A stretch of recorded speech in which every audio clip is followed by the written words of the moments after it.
Welcome to viewers. এইমাত্রই দেখতে পেলেন আমরা আমাদেরকে হেলিকপ্টার থেকে নামিয়ে দেওয়া হলো। আমি এমডি সাকিবুল হাসান খান, আমার সাথে আছে আসিফ সরকার বাবু। এ ভাইতে আয় কাছে দাঁড়া, তুই গ্রামের ফল ফল করলে ক্যামেরা দেখিস নেই, মনে হচ্ছে যে তুই প্রতিবন্ধী। একটু ভালো করে টান টুন হয়ে তাকা। কি দেখতেছেন? হ্যাঁ, ভালো করে তাকান লাগে, মানে প্রতিবন্ধীর মতো তাকা থাকিস। কি মানুষ দেখা যায়? আমাকে তো দেখা যাচ্ছে। তুই চুপ থাক, আমি কিছু কথা কব, তুই চুপ থাক, এটা ভিডিও বানাই।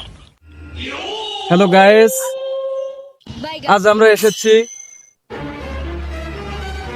সাউথ আফ্রিকার অ্যামাজনের সেই ভয়ঙ্কর কঙ্গো নদীর তীরে। ভিউয়ার্স, এই ভয়ঙ্কর কঙ্গো নদীর তীরে দাঁড়িয়ে আছি, আপনারা দেখতেই পাচ্ছেন। পাশেই আছে গভীর ঘন জঙ্গল, যেখানে অসংখ্য পশু পাখি, হিংস্র বন্য প্রাণী আছে। ভিউয়ার্স, আজকে আপনাদেরকে আমি দেখাতে এসেছি কঙ্গো নদী কতটা ভয়ঙ্কর।